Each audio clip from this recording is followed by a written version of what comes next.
hakkında.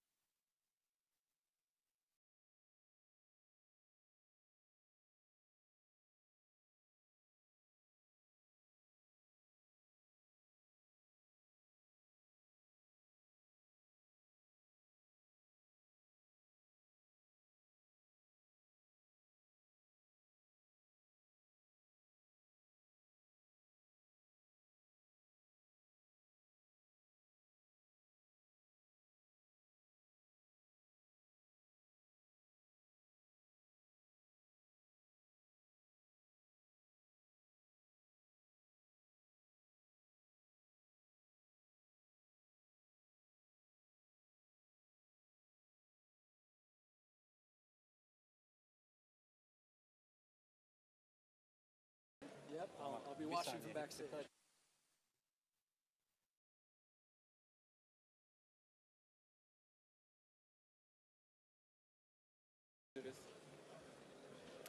Ladies and gentlemen, please. Hanımefendiler ve beyefendiler, lütfen yerinize oturabilir misiniz? Etkinliğimiz başlamak üzere. Teşekkür ediyoruz.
Excellencies, distinguished guests, ladies and gentlemen, good afternoon. Hoş geldiniz. Welcome back, everybody.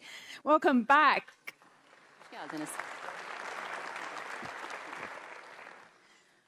Welcome back and welcome to Ankara and welcome back to the plenary stage of the NATO Summit Defence Industry Forum. We are also broadcasting live, so welcome to those of you who are joining us now online. I'm Maria Ramos. I'm a television news anchor for Turkey's international news channel, TRT World, and I'm also a master of ceremonies today. It's such a pleasure to be with you here today for the NATO Summit Defence Industry Forum.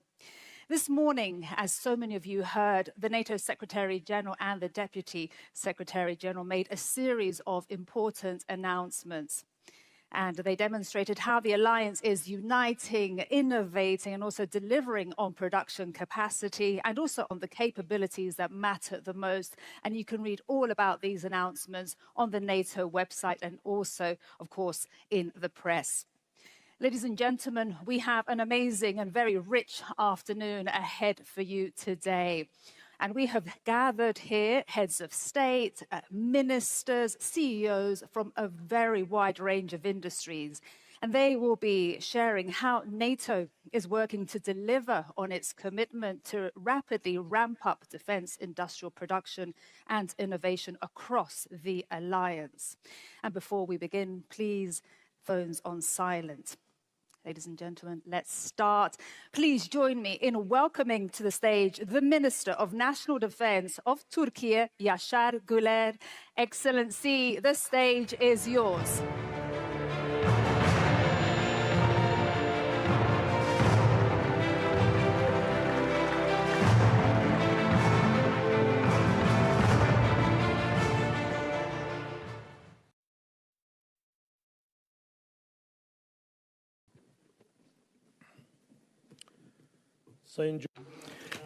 Your Excellency, Mr. Vice President, Mr. Secretary General, honorable ministers, distinguished commanders, esteemed representatives of the defense industry, and dear guests, I greet you all with utmost respect.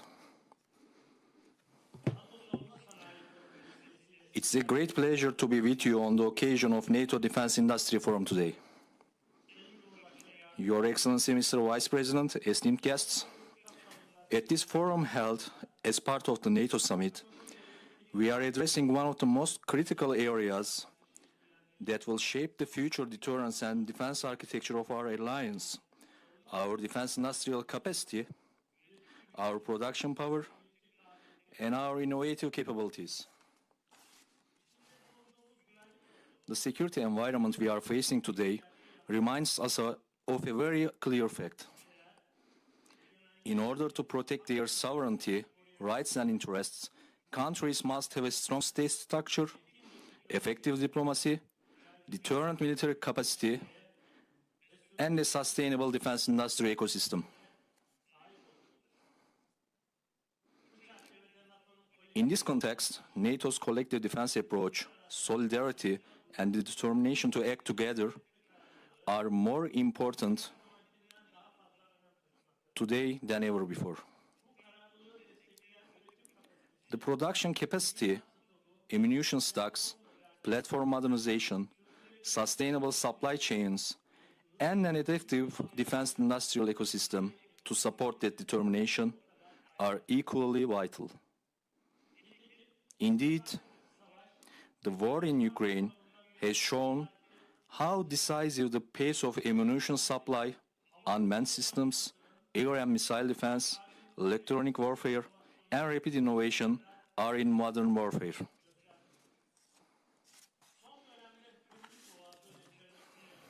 Recent developments around the Strait of Hormuz have once again demonstrated that the security of lines of communication and supply chain management are now an integral part of defense planning. Therefore, the fundamental question for all of us is, how quickly can we turn our commitments into real capabilities? This is precisely one of the main objectives of the Ankara summit. Allies demonstrating the increase in their defense investments, meeting new capability targets, expanding production capacity, and building a stronger, more innovative, and more resilient transatlantic defense industrial base.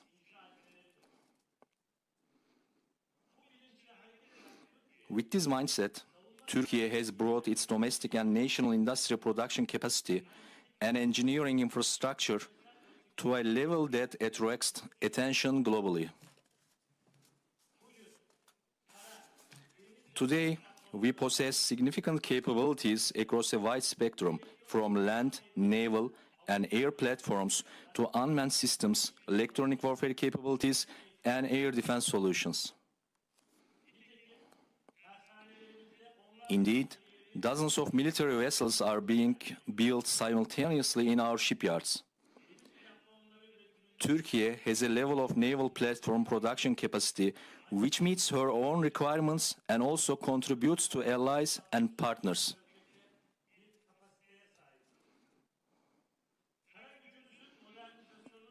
Regarding the modernization of our land forces, the serial production phase of our Altay main battle tank is a concrete demonstration of the technological and industrial level we have reached in armored land systems. In the air domain, the Kaan program shows that Turkey has entered a new league in developing high-technology combat air platforms.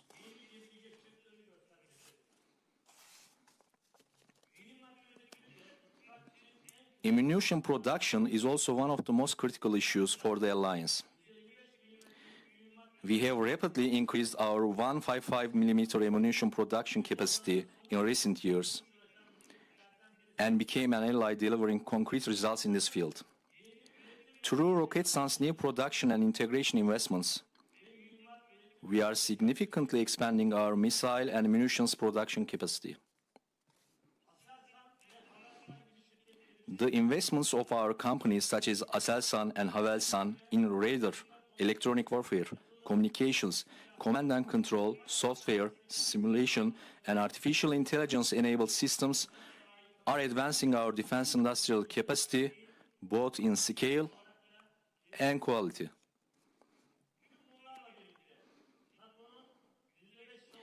Additionally, we also attach great importance to NATO's 5% defense investment pledge, because it is also a concrete expression of the alliance's will to strengthen deterrence, scale up defense production, and deliver the capabilities we need on the ground in a timely manner. Your Excellency, Mr. Vice President, distinguished guests, the wars and conflicts have demonstrated that success on the battlefield depends both on existing stocks and the capacity to learn, produce, and adapt quickly.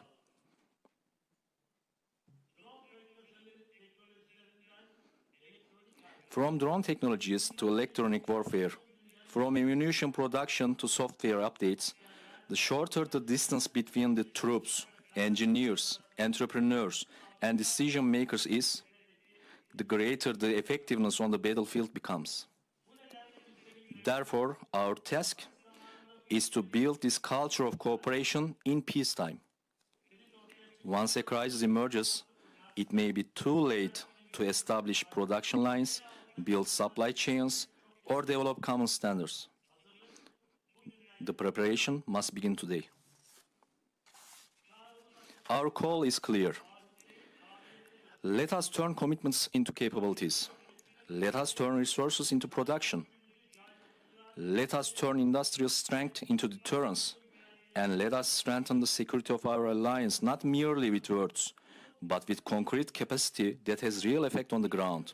In this context, we hope that the meetings and assessments of this forum will result in real projects, joint ventures, production arrangements, and capability outputs. With these thoughts in mind, I once again greet you all with the utmost respect and thank all participants of this magnificent event. Thank you.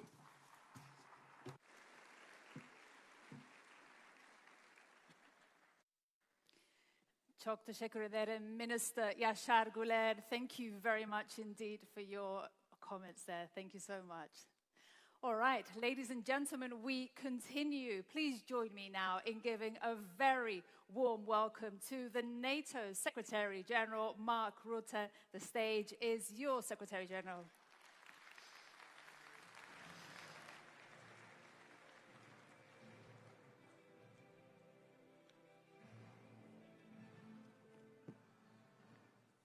Thank you, Maria, Mr. Vice President, Excellencies, dear friends. Good afternoon, everyone, and a very warm welcome to the NATO Summit Defense Industry Forum. As we are in the middle of the World Cup, let me start with a little football analogy. And I do this with a heavy heart, as the Netherlands, my country, has been kicked out, and also Curaçao, which is part of the Kingdom of the Netherlands, has been kicked out of the World Cup. But still, I maintain the football analogy. Because there is something I believe football teaches us. No team wins because of one brilliant player. We need a goalkeeper, you need the defenders, the midfielders, the strikers. And yes, everyone notices the player who scores the winning goal. But behind every successful player and team out on the pitch are many others on the bench and behind the scenes. The coaches, the trainers, the analysts, the people making sure everything works. Everyone matters, no one wins alone. NATO is much the same. It takes a whole team to deter and defend most effectively. Our political leaders set the direction. Our armed forces are on the pitch every single day. And you, our defense industry, provide the strength behind the team. The equipment, the innovation, the production capacity. To have power, resilience and endurance, we all need to be fully engaged in the game, working together for our shared security. You need us at NATO to tell you what our militaries need. That is the demand and we need you to turn those requirements into real capabilities. That is the supply. That is why that we continue to build cooperation between NATO and industry. I have seen it grow and develop since I took over in 2024. I visited factories and facilities across the alliance, including here in Turkey. I've spoken with company leaders, engineers and workers on the factory floor. I've seen the innovation. I've seen the opportunity. And I see our partnership in action right here at this forum. This is what teamwork looks like. And this is a team that knows how to score. Last year at the NATO summit in The Hague, allies made important commitments to invest 5% of GDP in defense, to accelerate production and to speed up innovation. 1 year later, we can already see the results. Last year alone, European allies and Canada spent nearly 20% more on defense than the year before. An extra $139 billion. Looking at 2025 and 2026 together, it is an increase, again, Canada and the Europeans, of $258 billion, more than 250 billion. And that's just the additional investment. So basically, one thing is clear. The money is there, and much more is coming. But this cash must be put to work. It needs to purchase capabilities to actually deter and defend. Governments and the defense industry are laying the path by investing in expanding defense production. Over the last year alone, we have seen $37 billion invested in just boosting our defense industrial base itself. Again, think about this number, 37 billion to boost our defense industrial base. So larger factories, new production lines, more capacity. In fact, there is enough additional production space to cover more than 2,000 football pitches. And just this morning at the forum, substantial new contracts were signed and more big announcements were made. Altogether worth tens of billions of dollars and growing. That means more air defense systems and strike capabilities, more satellite communications, more ammunition, more drones and counter-drone systems, and increased resilience and preparedness. According to our projections, by next year, the alliance will have the capacity to produce around 4 million artillery shells annually. Almost twice as many as last year. That's scale. So yes, we have made real progress. We are moving in the right direction. The strategy is clear. But the match is far from over. And to win it, we need all team members to pull their weight. Do more, faster, together.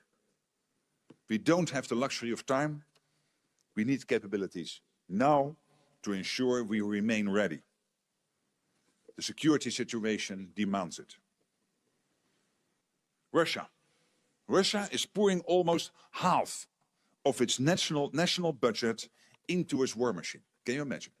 Almost 50% of what Russia spends is put into the war machine. Its defense industry is working around the clock. And not only the defense industry, also the rest of the industrial base in Russia is supporting the war effort. China continues to modernize its armed forces and expand its nuclear capabilities without transparency. North Korea continues to expand its nuclear program and supply Russia.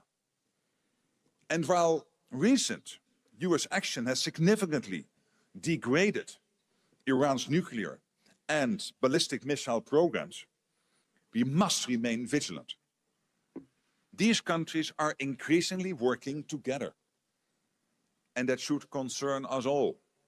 because I assure you, they do not have our best interests in mind. So that's what we are up against. That's the reality we face. To meet the challenge, we need a transatlantic defense industrial revolution. The hum of machinery must become a roar. Now, that sounds dramatic, but it can be done. Governments have their role to play. They must continue placing long-term orders and signing contracts. Today is an excellent example of that kind of contracts we need to put on the table. More of that, please. We need a bonfire of red tape in our procurement and in our cross-border regulation. Both government and industry must continue investing in production capacity. Governments must also create the conditions for industry to expand and cooperate. Factories need reliable energy, electricity and fuel. They need secure supply chains. And above all, they need skilled people. Engineers, technicians, innovators.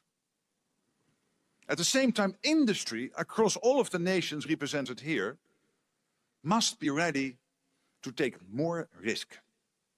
The demand is there and you know it. We are being much more open about what we need. At the summit, we are releasing publicly for the first time a consolidated demand signal outlining our requirements. We will help ensure you know the demand and understand it. And you also know the market is growing. Allies will continue to invest in defense. This is not an anomaly, this is a trend. Lastly, no single nation and no single industry can power an industrial revolution alone. But the good news is that we don't have to, because we have NATO. We combine the assets, the technologies and the industries of 32 countries across Europe and North America. That's incredibly powerful. We have an unequal pool of talent, creativity and expertise out there. And many are right here in this room today. And we are even stronger when we work together with our partners. With Ukraine, of course, which continues to innovate at incredible speed. It now boasts an unparalleled drone ecosystem. And we are creating opportunities for more industrial cooperation and co-production with Ukraine. We must seize this opportunity. We are also building industrial cooperation with the European Union and countries in the Indo-Pacific. I've seen the Japanese defense minister and others here in this room today. Welcome. Because when we combine our efforts, we produce more, we innovate faster, and we strengthen all our security. So today, we are on the cusp of the transatlantic defense industrial revolution. I'm asking you to take a leap and show our people that we are ready and capable to protect them anywhere at any time. And show Russia and all those watching today that the transatlantic defense industrial base is mobilizing with purpose. Not in anger, but for our collective security. So let me finish where I started. Winning teams prepare. They train, they invest, they build trust, and they keep improving. That's exactly what we must continue to do. The partnership between NATO and industry is the winning one. So now, let's deliver even more, even faster, and together. Thank you. Thank you so much. Thank you. Thank you. All right, we continue. Thank you so much, Secretary General Mark Rutte, and thank you for that analogy also with regards to football, very important. All right, for our next keynote, it's a pleasure, ladies and gentlemen, to welcome to the stage the Vice President of Turkey, Cevdet Yilmaz. Excellency, the floor is yours. Welcome to you.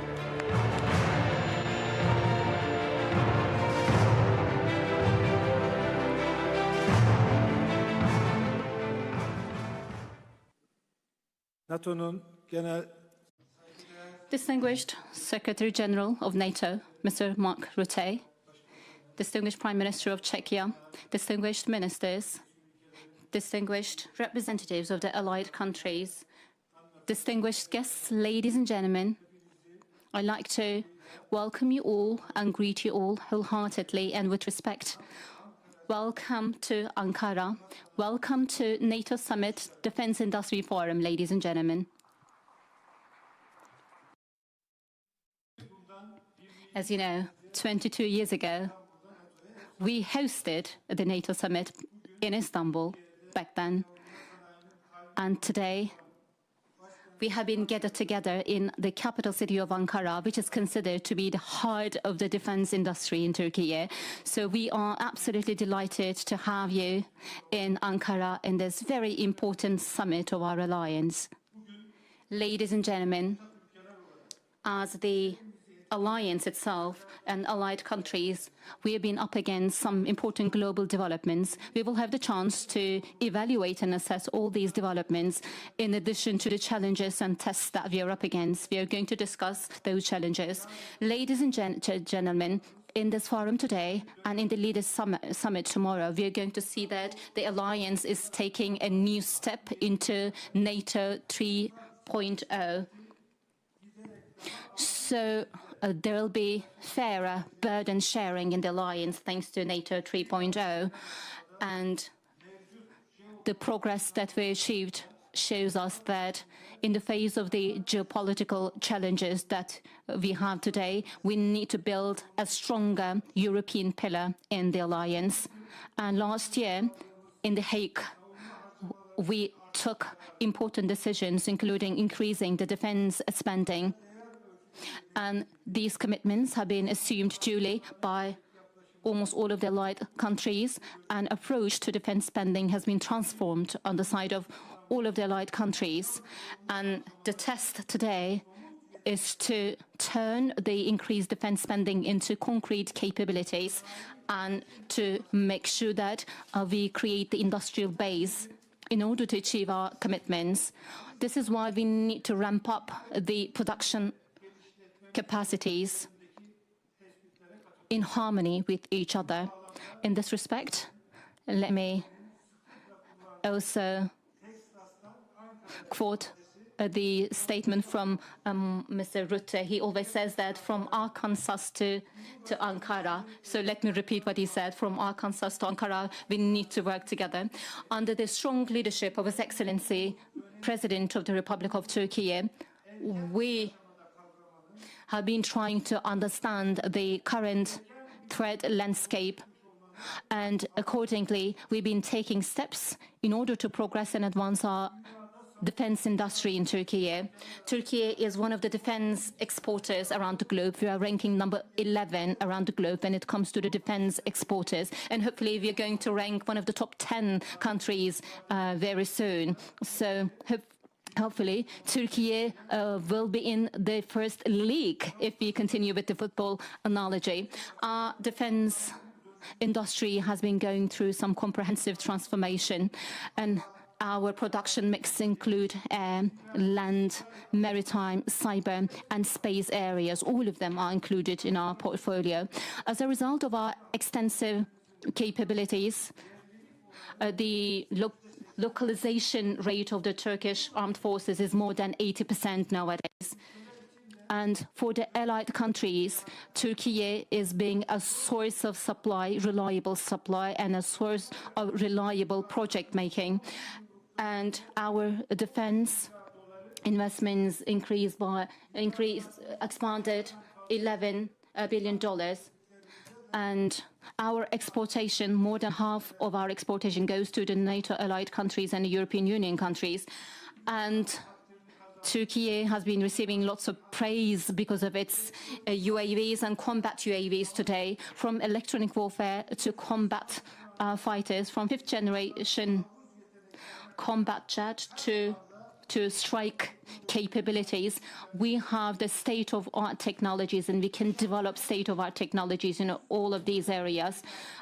5 of the top 100 defense countries around the globe come from Turkey. So this point that we've achieved in the area of defense industry is no coincidence. We've been progressing thanks to the collaboration between public sector and the industry in Turkey. And the industrial companies have been involved and engaged in this whole process from the beginning in Turkey. This is why we are successful today. Today, Mr. Secretary General has made lots of important announcements, and he also announced the widespread strategy of NATO towards the defense industry. This strategy is well adopted in Turkey. Resilience of defense industry is not only something to be dealt with by the governments and companies today.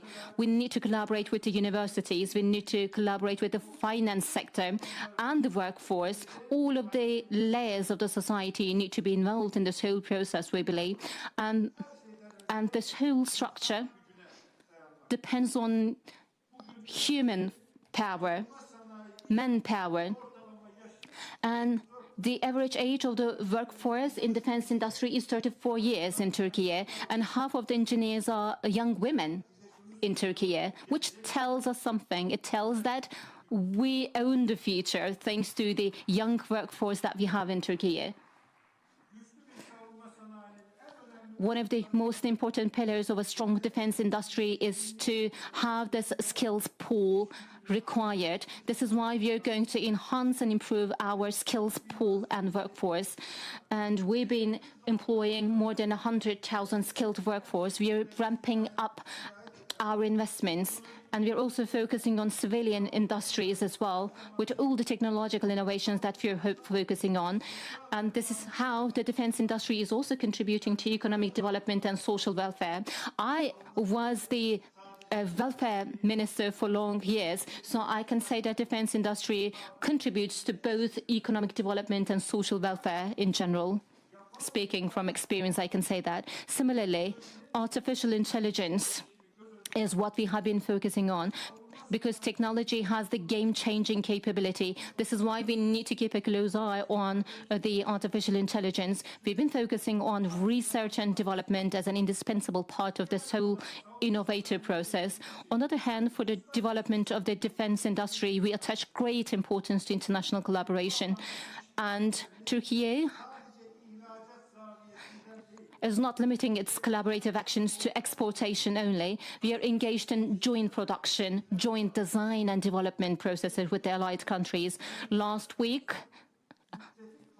His Excellency, President of the Republic of Turkey, explained to the allied parliamentarians that we need to remove the barriers to collaboration in the area of defense industry, and trade restrictions in the area of defense between the allied countries should be lifted altogether. And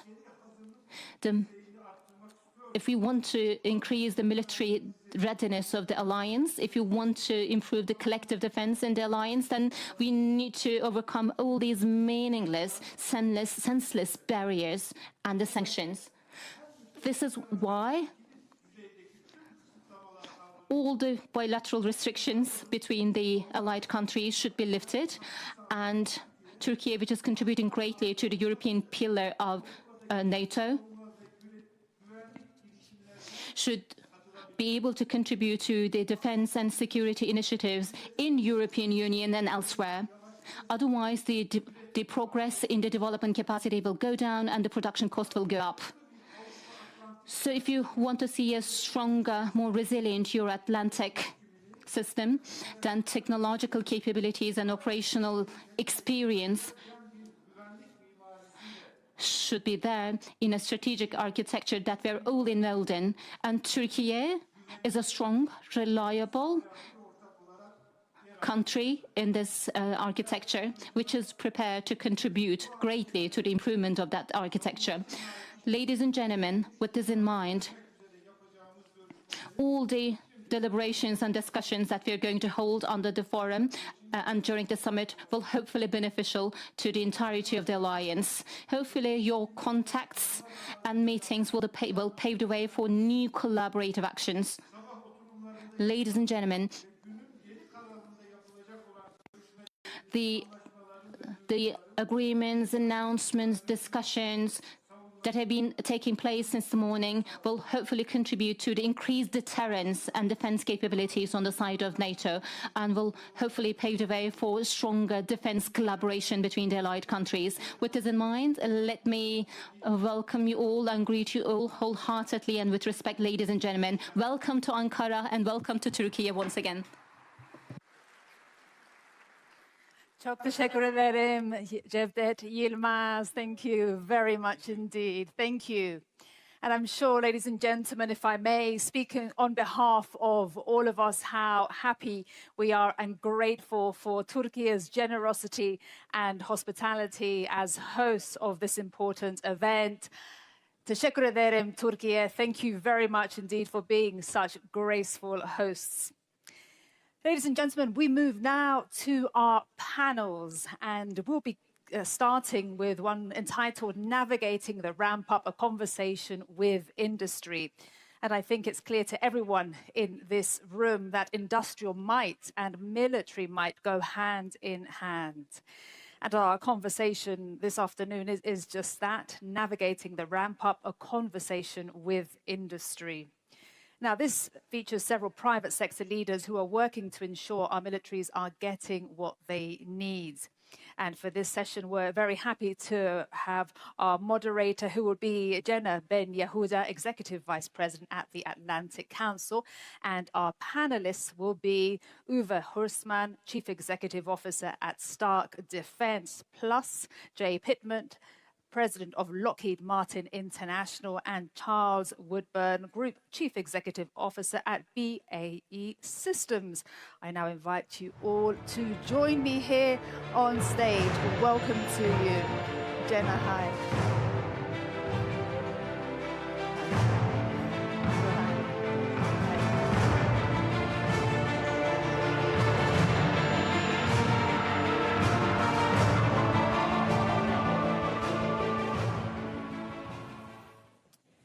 Well, good afternoon, everyone, and thank you for that kind introduction. We are gathered here in Ankara just 1 year after the alliance adopted a bold new defense commitment to increase defense spending in The Hague.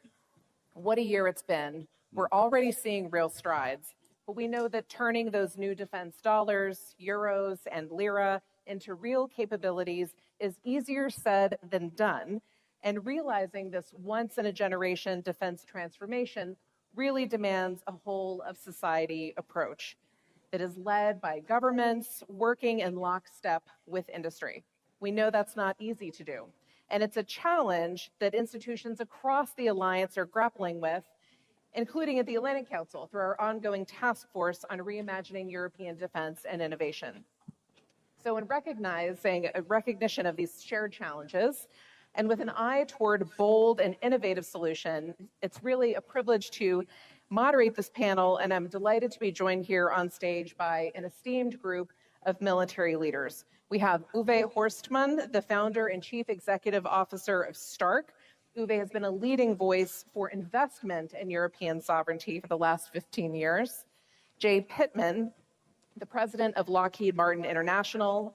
Jay is responsible for driving strategies to provide mission capability to allies and oversees the company's business and markets outside of the United States. And Dr. Charles Woodburn, the Group Chief Executive Officer at BAE Systems. He's an experienced business leader with more than 28 years of experience in defense and aerospace and oil and gas industries. So we have tight time and about 3 days worth of content to get into, so I'm going to jump right in here. There's been a lot of discussion about industrial ramp-up, and we know that contracts are the obvious lever, but they're not the only one. And so as we look beyond contracting, what government or industry initiatives do you think have actually moved the needle on scaling up defense production? So what's working and what's missing? Uwe, let's start with you. Of course, yeah. Thank you. I think that's exactly the right question, right? Because that is probably also what gets us from an abundance of money available, as the Secretary General just said. There's more to come. How do we translate that into actual capabilities? Because just price increases is probably not the right way. And I think we would always be well advised to look towards Ukraine and figure out what is the role model that we should look up to. And for me, that is really building an innovation ecosystem, getting that innovation ecosystem going. It's much more that than just this one single capability that we maybe hope for is going to solve all of our issues. So diving deeper into that, I think that's also where I look to when trying to answer your question. Two things. A, I think we need to continue on the path to design for mass production. When we have people come to our facilities, we had production experts there the other day, and they said like, wow, this looks like a washing machine factory. And I'm not sure if they try to insult us, but actually we wear it as a badge of honor, because if you get your production for an unmanned mass-scale weapon system at the complexity of a washing machine, you're probably going in the right way. So I think we should continue with our procurement to not forget, but really strengthen that part of the industry. There's other parts, if I pick out a second one, where I think I would describe myself as a paranoid optimist. So I think we're moving in that direction, but we probably could always go faster. I think specifically in my part, in my component of the capabilities, again, unmanned, mass producible, software defined, we can still work a lot on certification. Certification itself, of course, is a massively important step for us. What do I mean by that? Concretely, I think we need more testing facilities, certification facilities in Europe. We can probably condense the procurement with the testing and the certification even further. And we probably should also look more into how certification in one country can also be absorbed by another country. So those are a few things where I would say we're following the blueprint of Ukraine, which is not one single wonder weapon, but the ecosystem organization is the wonder weapon, of course, combined with industrial production output. And if I think we follow that path, generally, that's the right way to go. Charles, you had mentioned that you're really feeling this change, and Uwe has pointed to some of those elements. What else are you seeing in your space that you feel like is really on the march? Well, I was going to say specifically, one of the things that we have seen in the last 12 months is a much more active partnership between the traditional defense industries, such as ourselves or Jay's, and the sort of new entrants, the disruptors in the space. And I think that's benefited all of us. I mean, this whole idea that 80% can be good enough for a lot of what we do, and the fact that if we're going to fight a common fight and combine on common systems, open architectures, we're all being driven in the same direction. So I see in the last 12 months, I think quite a significant shift towards partnership between new entrants in defense and ourselves. And I think that's a really good thing going forward. I think to your point, great progress on partnerships generally. I mean, we have some good examples across Europe. I think often people criticize Europe as being quite fragmented, but we should also highlight where we do have really good partnership programs. You've got Eurofighter or RCV-90, for example, or Type 26 sail into Norway, where we're combining capabilities.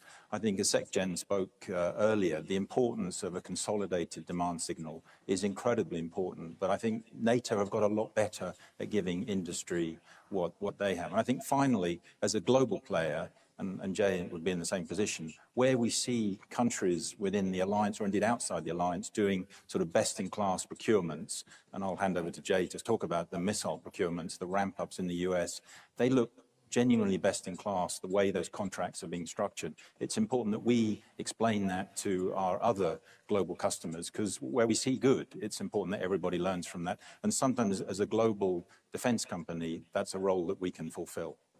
So Jay, I want to give you a chance to respond to that. And you're obviously representing an American company based overseas, looking at the global market. What has your experience been like of this shift in the last 18 months? Yeah, at first, obviously, we would like to be considered a global company, but understood fully.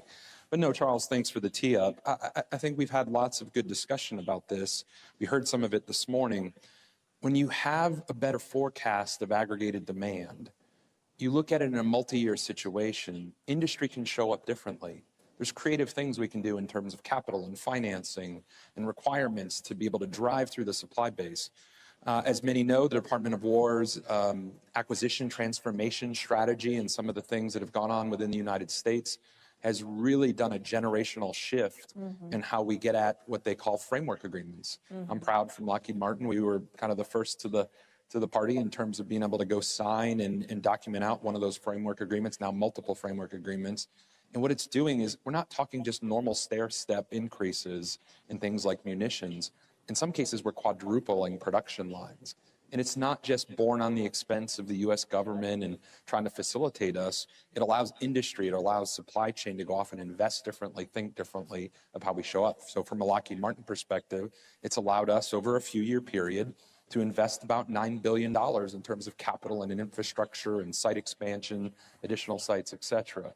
But as Charles was saying just a moment ago, I hope that lends as a message that if we can do what the Secretary General was saying earlier, where we can have consistent requirements, consolidated quantities of needs and aggregated demand, we can do this all holistically across the world stage.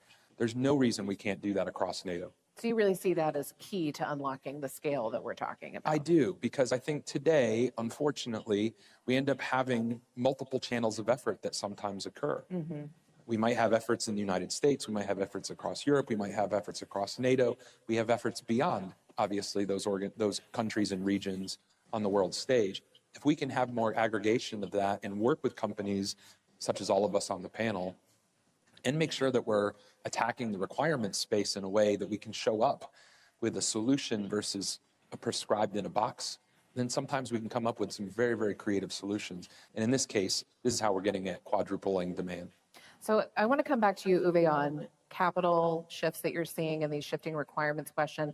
But first, Charles, I want to come back to you. What's missing from this? We've seen kind of a call for consolidated requirements, things that help you do more faster. What else is on that list? Well, it's not like one thing, it's just pace generally. And I think as the Secretary General said, translating it from a hum to a roar, it's the acceleration of many of the initiatives. I'm not sitting here thinking there's something key missing. We just need it more pace. I mean, in industry, we're investing at record levels, CapEx, self-funded R&D. Industry will happily do that when we see and there's a clear business case ahead of us. So the more we can do to consolidate that and build the business case, the quicker we can move. And for a company such as ours, we have no shortage of capital to deploy, and we're ready to do that when we see the business case, as we have been doing. So I think pace, it's not that pace is missing, but we can always do with more pace. So that shared commitment for velocity. Indeed. I want to come back to you on capital. We hear a lot about this need to deepen an innovation ecosystem across Europe in particular. Lack of capital is sometimes cited. What shifts have you seen afoot? Is that really still the question worth asking? I think so. I mean, it's been a super interesting journey over the past, I want to say, 5 to 10 years.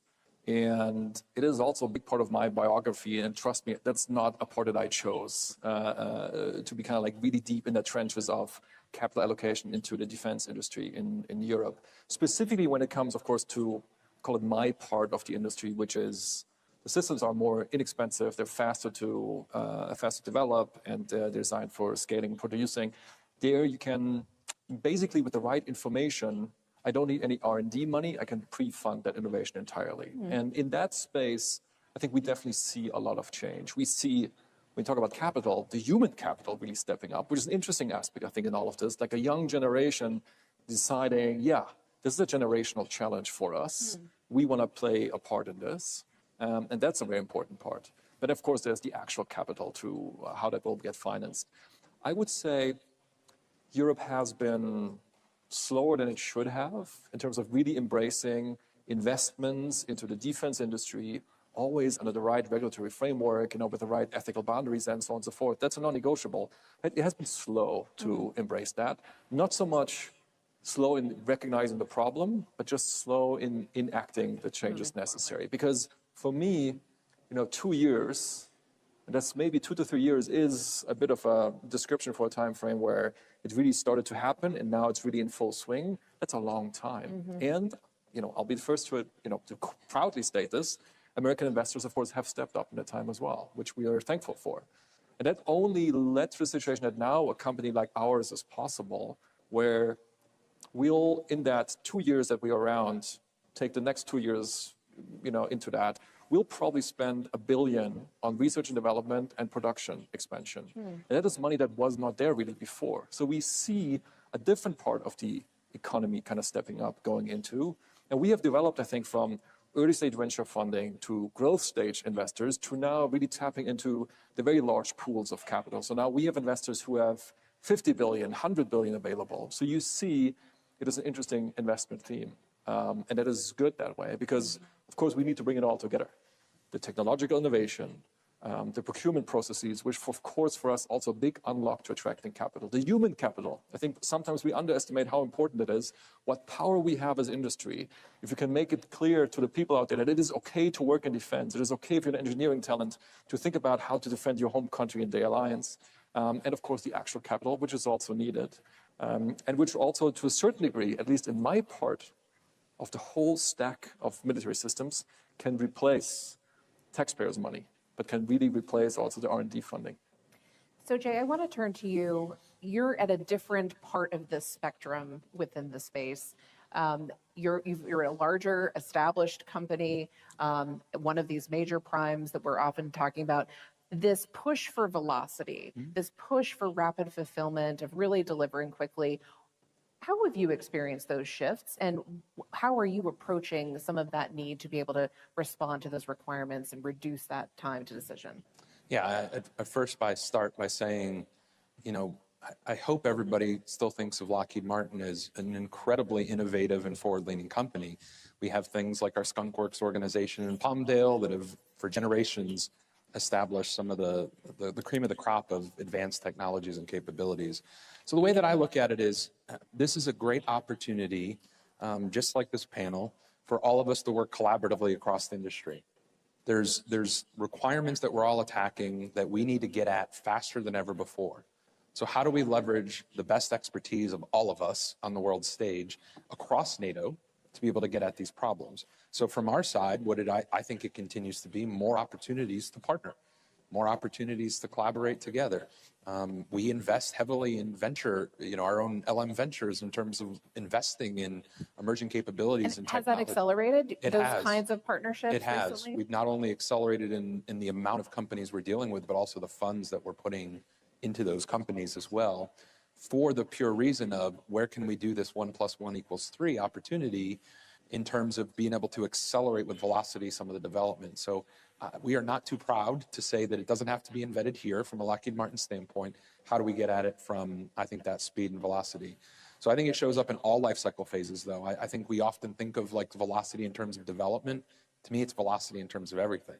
It's velocity in terms of development for all the reasons we just said. It's velocity in terms of production. How do we move up ramps faster? How do we think of new creative ways and everything under the sun to get at production differently, including how do we attack requirements? But then even the life cycle. Yeah.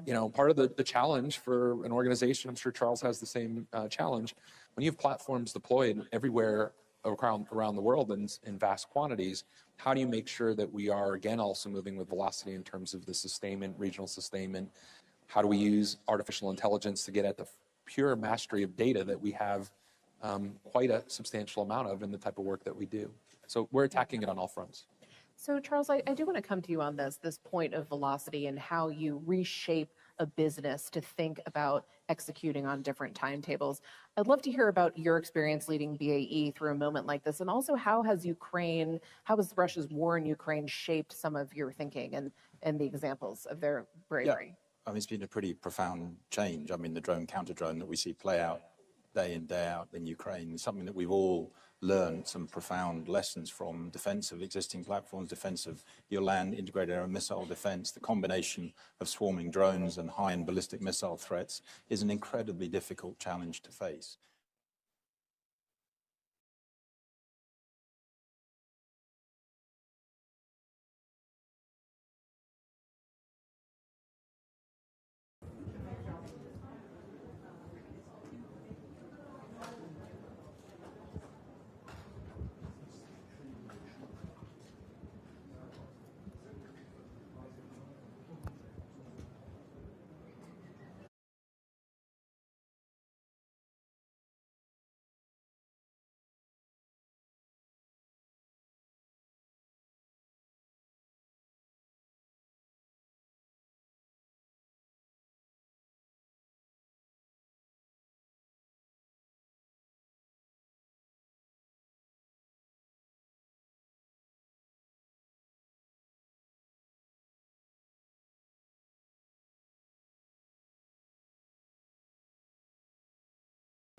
And we will probably also, all of us, have to do a better job at delivering on that.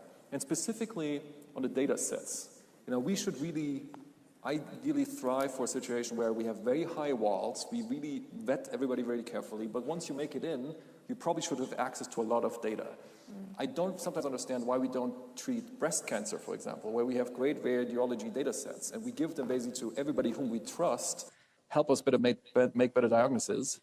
Maybe enemy tanks, we should treat them more like breast cancer and also give access to people who can train their models on it, because that way, if you're a trusted partner of the ecosystem, we give you access to better data, and hopefully for all of us, we'll get a better solution out of it.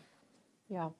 So we've covered a lot of ground. We've talked about the changing investment climate in Europe. It feels like you're doing more, working together, new partnerships. We've also seen some demand signals, I think, for the decision makers in the room, a real desire maybe for forcing some decisions on interoperability, making some of that a requirement, longer tail orders, more predictability in the space, ability to scale that production. Anything else? What are we missing? What are the buzzwords that everybody in this room and online needs to be thinking about throughout this industry forum? I've got to come back to collective pace. Yes. For all of us. I mean, we recognize the challenge. We see what our adversaries are doing. And collectively, we just need more pace in this. And we're ready to play our part, I think, in industry. But collectively, with everyone in this room, we just need more pace. I would pile on Charles's word by saying again, collectively though, how do we make sure across the entire NATO supply base, do we make sure we're operating with strength and full access for the entire supply base? So this is not just spend more, but spend well, spend smart, do it fast, and build together. Yes. Thank you. That's all the time we have.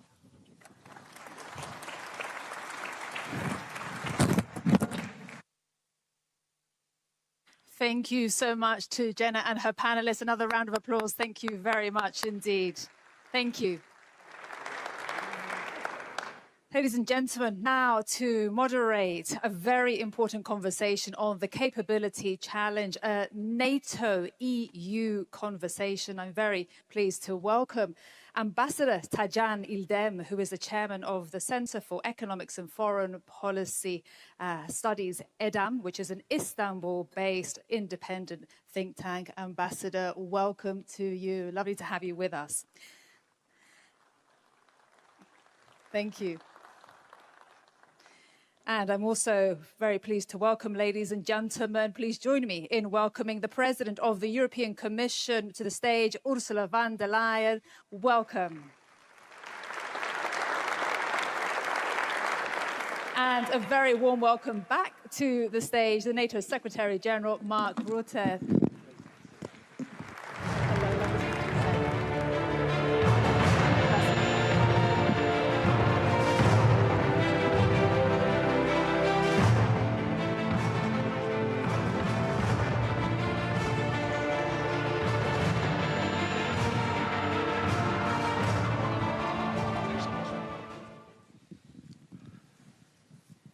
Well, we are at a very important segment of this gathering, and I have witnessed your excitement, Mr. Secretary General, during the signing ceremonies, and also when you were announcing some of the initiatives on the part of NATO in engaging with industries. It is now your time as two leaders of both NATO and the European Union to have a conversation, and it was gratifying for me to see both leaders co-authoring an article for The Economist, enumerating some of the ideas that you share. And in the article, one thing that struck me was that you argue that Europe's era to outsource much of its defense is over, and that deterrence is no longer with military capabilities, but also having our industries to produce more in a very speedy fashion and in a better way. So we still consider, of course, capabilities as something important. Nevertheless, you may perhaps both discuss a bit on the industrial capacity, innovation ecosystem, and most important, resilience, which has become a currency of security in our time.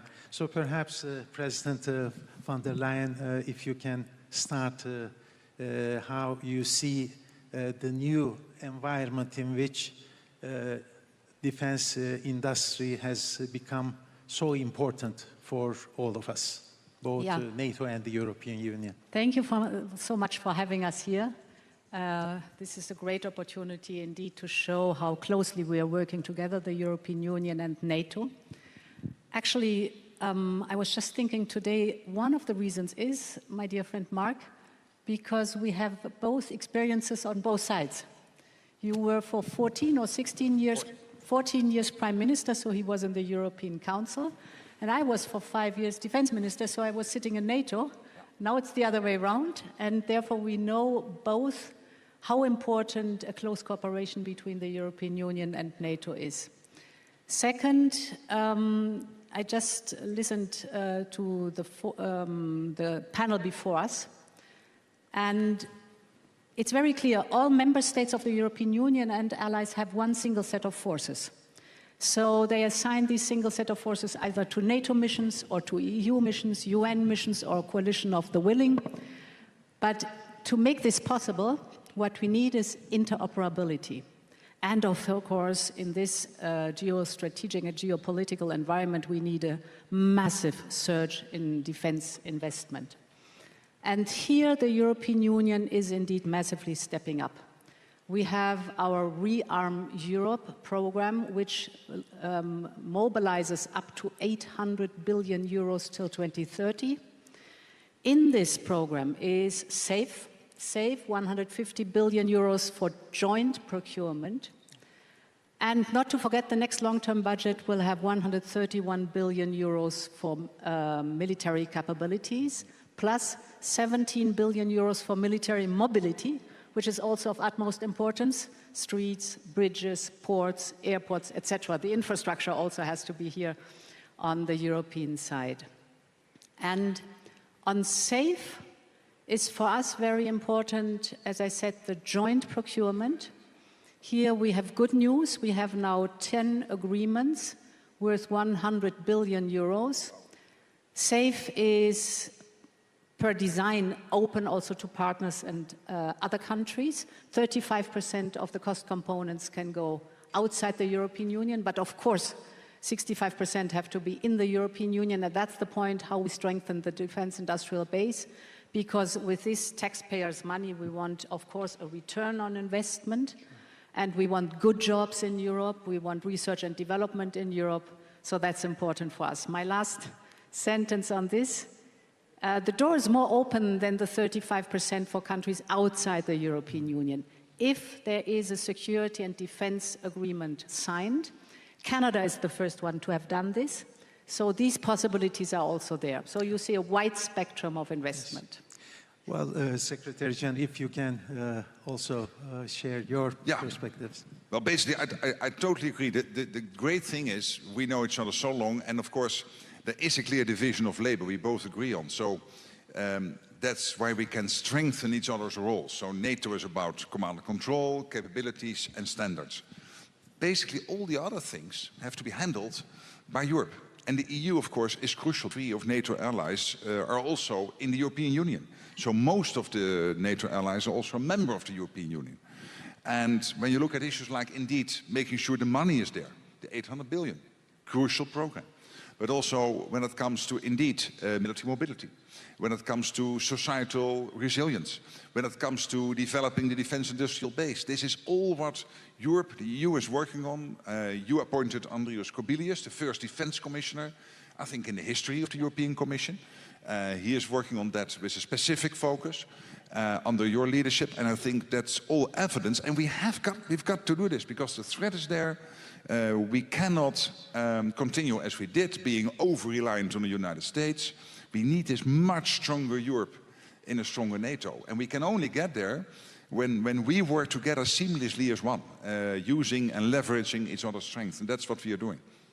Well, we all know that it is important for Europeans to strengthen their strategic responsibility. I rather prefer using strategic responsibility rather than autonomy in order to have the transatlantic bonds as strong as ever. While doing so, of course, NATO is most appreciative of the initiatives taken by the European Union. You mentioned SAFE. Of course, there are many others: European Defence Fund, PESCO, EDIRPA, REARM, and of course, in creating capabilities, translating cash to capabilities, the European Union needs to look not only to the capabilities of the member states, and Europe is more than the European Union. And I would like to ask to you, President Ursula von der Leyen, since the audience here is also including Turkish participants, how you see the involvement of non-EU allies. You mentioned Canada, but there are others, including Turkey, a way forward to properly involve Turkey in such projects. If you can touch upon it, I'm sure they will be quite receptive. Yes. Turkey is one of the largest armed forces within NATO, of very big importance, and has always played an important role in the alliance, but also, of course, in our relationship with the European Union. And as I said, if you only look at SAFE, which are the 150 billion euros, 35%, that's a lot, is open to work, for example, together with Turkey. But the 800 billion up to 2030 is the decision of the member states how to invest their defense allocation in order to fill the gaps. So there's a wide opportunity to have a very close cooperation with each other. For us, it's very important to be totally aligned with the NATO targets because, as I said, the one single set of forces, we know where the gaps are, and we have to work very closely together. So, for example, the NDPP, the NATO defense planning process, is for us very important so that we fill the gaps in a cost-efficient manner. But I want to add another point. We also want to work very closely with Ukraine. The panel before us described the phenomenal, innovative power that Ukraine has. And this we have to use because we have to step up in our defense capabilities fast, at a reasonable cost, and smart. And Ukraine has proven all this in the last years under the pressure of the war. This is the reason why the European Union, for the first time, opened an innovation office in Kyiv to have the direct contact with the Kyiv industrial base. Secondly, we are encouraging our companies to go into joint venture with Ukrainian companies.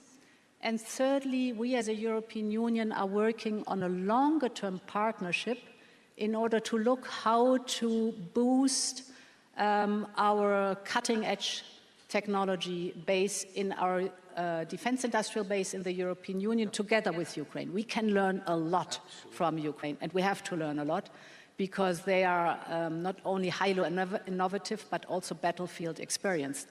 So this whole picture shows how much we are stepping up here together with NATO because we share the same interests and we share the same values and we know what's up.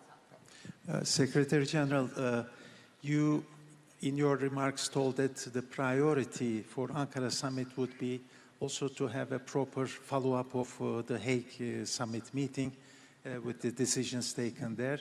Of course, when European allies elevate their contributions in burden sharing, it should not translate itself to decoupling. Transatlantic bond to maintain it is of vital importance. But talking about the defense industrial capacity, there are few earlier initiatives like Diana Innovation Fund, but you also today touched upon some new ones. what would be the priorities for NATO in years ahead to focus and deliver, and what industrial community could expect and what you expect from them? Basically, the priority is for our defense industrial base in Europe, in Canada, in the US to produce more. We are making progress. It's really getting much better. You see in Europe, more production lines, more factories being opened. I mentioned in my short speech the ammunition, which is really, when it comes to the output, it's a huge increase in production. But we need this across the defense industrial base, again, in Europe, Canada, and in the US. Because Russia has the whole of its economy now on a war footing. So the car industry in Russia is producing for the war effort. And that means that we've got to do this also in Europe, Canada, and the US. And what we are seeing at the moment is a transformation which is unparalleled since the end of the Cold War, where Europe is taking so much more responsibility for the conventional defense of NATO, of this part of NATO territory, with still a strong US presence, also going forward, both nuclear and conventional. But it is a NATO transformed, where the US has a strong partner in Europe, much stronger than it was only 4 or 5 years ago. Therefore, the whole of NATO is stronger. As the German defense minister said the other day, to stay transatlantic, we have to become more European. And that's exactly what is happening. And you see some of the key leadership roles in NATO now being taken over by Europeans. You see the Europeans taking the lead on Ukraine and the support for Ukraine, with still crucial supply from the US, but paid for by European and Canadian allies. We see it again with some of the commands in NATO taking over by Europeans. We see the forward land forces more and more Europeanized. We're still US presence, and also the 3 centuries, Baltic, Arctic, and Eastern, very much European dominated. This is what we need. So this cooperation between NATO, European Union, is leading to a transformation which, again, is unparalleled. And we need it because in the end, it makes us stronger. Well, there is a geopolitical transformation in general with its rupture, unfortunate rupture, and certainly it is necessary to also have a transformation of mindset. And it requires perhaps, as many have touched upon already, not to see governments as the only stakeholder, but it should be a combination of contributions from others, including industry. So we used to talk more about whole of government approach. Perhaps on resilience, you may talk a bit about a whole of society approach. Perhaps we may start with you. Yeah, the whole of society approach is very important because we do not only see the conventional or let's say the military threat out there, but the whole hybrid attacks that we are suffering from are targeting towards the society. For example, if you take foreign interference and manipulation of information, internet-based, this is a big issue which is targeting the society's vulnerability and where you have to build resilience. And this is something which we are working intensively on too, to set the record straight, to convince with facts and figures, to be clear in all these debates, internet-based, what the truth is and what the right facts and figures are. And you can win these battles. We've seen this in different scenarios that you can really convince people. If you look at the Eurobarometer, measuring opinions of people, they say very clearly that one of their top worries is security and resilience. So the Europeans have understood how important it is to defend our democracy, to defend our values, to stand up for freedom and for peace. So this approach of whole of society is the precondition to be successful. Secretary I completely agree. And let me just give one example, Turkey, how you have organized your defense industry with the Turkish Defense Industry Secretariat directly reporting into the President. You have about 3,000 defense industrial companies working closely together, small, medium-sized, the bigger ones, basically exporting all over NATO territory and of course producing for Turkey itself and also exporting outside NATO.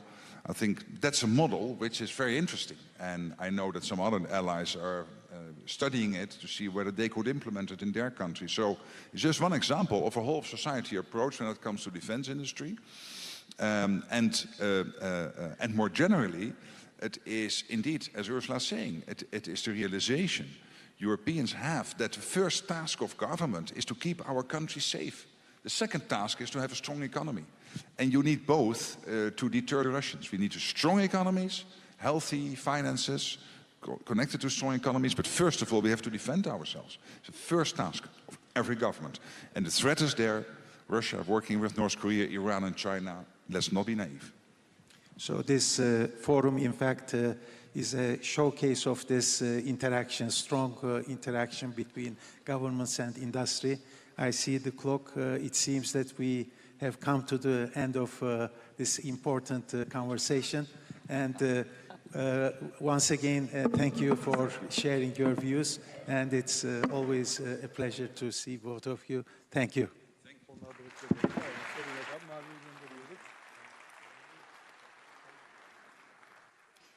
Thank you so much, Ambassador, and thank you so much to our guest, Secretary General Mark Rutte, and also President of the European Commission, Ursula von der Leyen. Thank you so much. Ladies and gentlemen, please, we have another very important guest here today with us. Please join me in giving a very warm welcome to the stage the President of Ukraine, Volodymyr Zelensky. Welcome, President Zelensky.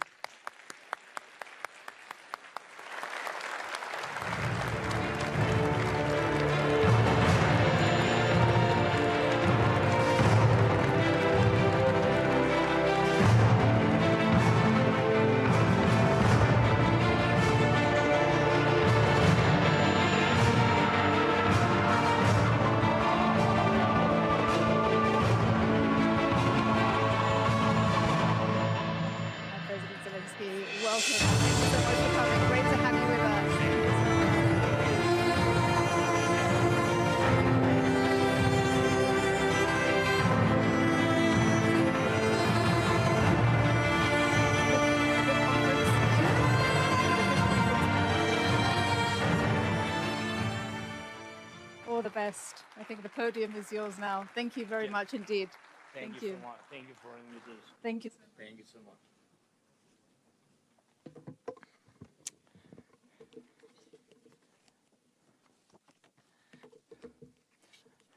Hi. Dear friends, Mark, dear Ursula, Alex, Rob, I don't see everybody, sorry. Dear friends, so thank you for your attention to us. Thank you for your attention to Ukraine, to Ukrainian defense companies, and to our defense capabilities, which have truly become among the strongest in Europe and have been proven in modern war. And what do we mean by modern war today? War has changed fundamentally. These are revolutionary changes in the very nature of warfare, changes as serious as those during the First World War, when machine guns began to decide the outcome of battles, or with the development of modern tank warfare, which had such a profound impact on Europe during the Second World War, or with the invention of missiles. Today, drones and the very technology of fighting at a distance represent a revolutionary change in the technology of war. So in Ukraine, as we defend our positions on the front line and do so in a fully justified war of self-defense, we are now eliminating around 30,000 Russian soldiers every month. Just imagine that scale. In June alone, nearly 28,000 Russian soldiers were eliminated, and we have video confirmation for every single one of them. The overwhelming majority were struck by drones. And frankly, we take no pride in this. We are saying it to show what modern war looks like, a war we did not start, but one we are forced to fight in order to defend our country, our people, our children. Every day, this war also sees a massive amount of enemy equipment, logistics, and military facilities destroyed. And again, we do most of it with drones. At the same time, we are carrying out a campaign to secure the Black Sea using our naval drones. These are not just strike platforms used to destroy Russian warships at sea. Our naval drones have already evolved into multi-purpose platforms that can launch strikes from the sea against different targets on land and in the air.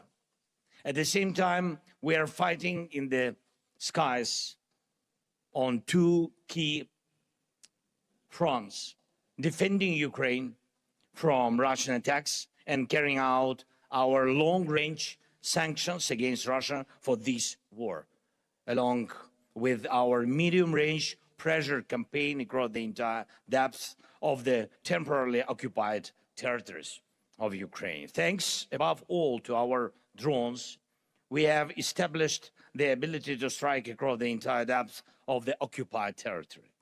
And you see what Russia's massive attacks look like. They are very similar to what we recently saw in the neighboring region when Iranian forces struck their neighbors.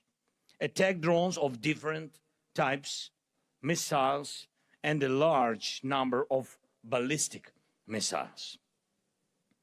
We have raised our interception rate against Russian Shahed drones to more than 90%.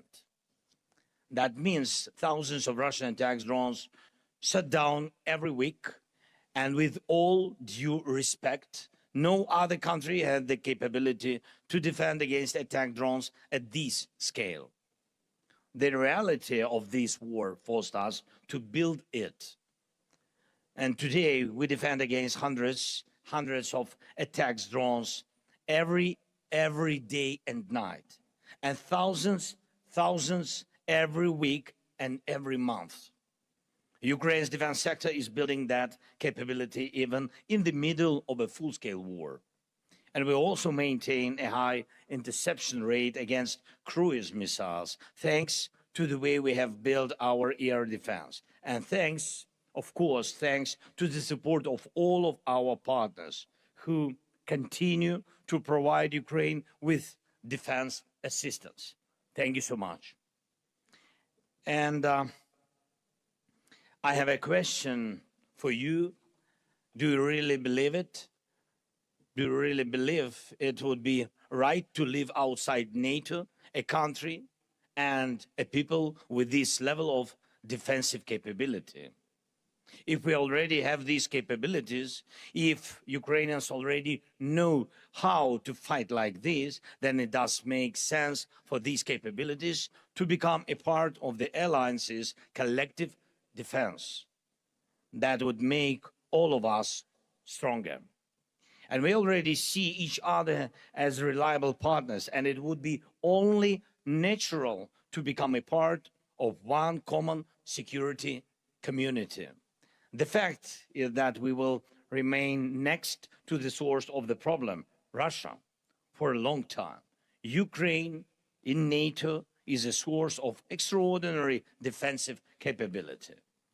In the meantime, we have completely eliminated the very idea of Russia having a strategic rear. And you know this country. And for a long time, Russia believed it had a territorial advantage.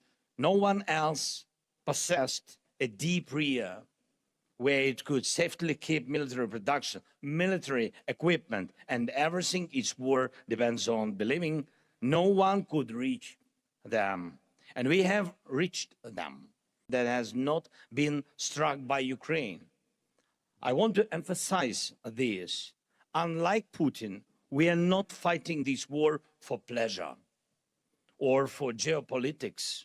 Russia brought this war to Ukraine, and it's killing our people. It wants to destroy our independence, and we are only defending. From the first day of this war, we are defending ourselves, and we are raising the cost of this war for Russia, and by doing so, increasing the changes for peace. We are able to do this thanks to the hundreds of thousands of Ukrainians working in our very important defense sector, and the hundreds of companies producing every type of modern weapon Ukraine needs. Today, because of this, Ukraine has the world's largest and the most advanced drone warfare capability. And we are offering this capability to our partners through the Drone Deal Initiative.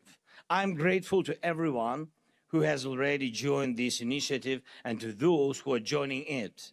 Drone Deal Initiative, it's not only about buying drones, but also about co-production, fast-track access to the means of protection of critical infrastructure, air defense, and of course, security cooperation. And I also want to thank every leader, every country, and every company cooperating with Ukraine in the defense sector. The European Union, Turkey, NATO countries, as well as countries such as Azerbaijan and the Gulf states and other friends are already our strong partners. And I hope our cooperation will provide our nations with reliable protection against threats. The one thing we still need to do here in Europe is build a strong defense against Russia's ballistic missiles. This is a big challenge, it's true. This is Russia's last major advantage. And as well, and as we have seen from the wars in the Middle East and the Gulf, this is an issue of global importance. And I believe Europe urgently needs its own capability to produce anti-ballistic systems and the missiles they require. We all value the Patriot system. It's an excellent system, and there are others as well, but today's wars have shown that current Patriot production is not enough to meet the growing demand for protection against ballistic missiles. That is a fact. And we must respond to that fact. Those who defend life need more Patriots. We have also discussed Patriot production licenses with our American partners, and I ask you to support our efforts to make this happen. And one final point. As I said, Europe needs its own effective anti-ballistic systems and missiles. And this work is already underway. And I urge all of you and all our partners to give it the attention it deserves. And this cannot wait until 2030 or beyond. Europe needs affordable, mass-produced anti-ballistic systems as soon as possible. In fact, today. And I'm sure you agree with me, this is not about maximizing profits for governments or for industry, and it's about providing the strongest possible protection, first of all, protections for hundreds of millions of Europeans. And that protection is needed today, not years from now. We work on developing the anti-ballistic coalition, and I hope it will deliver real, strong results. While this war continues, please help us get more air defense missiles. This is our top priority right now. We are capable of doing everything else ourselves. But when it comes to air defense, we need our partners' determination. Please Let more determination and more decisions for air defense be one of the key outcomes of this NATO summit in Ankara. And I encourage all of you and all our NATO partners to work closely with us, with Ukraine, to develop modern defense capabilities and protection against every type of drone threat. Thank you. Thanks to everyone who is helping us, helping protect lives. And I cannot finish without my appreciation of the position of the leaders of the countries who have clearly stated Ukraine belongs in NATO because NATO with Ukraine is the alliance for the future. The alliance of today must be up to the challenges of the modern world. With Ukraine, with the strength of our defense industry, and most importantly, the resilience and experience of our people. And I'm proud of our people, and I'm proud of Ukraine. Thanks, friends, again for invitation. Slava Ukraini!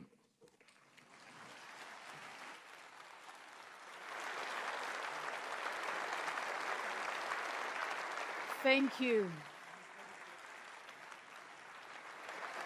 Ladies and gentlemen, a very big round of applause for the President of Ukraine, Volodymyr Zelensky. Thank you very much indeed, President Zelensky, for your powerful speech and speaking to us here in Ankara today.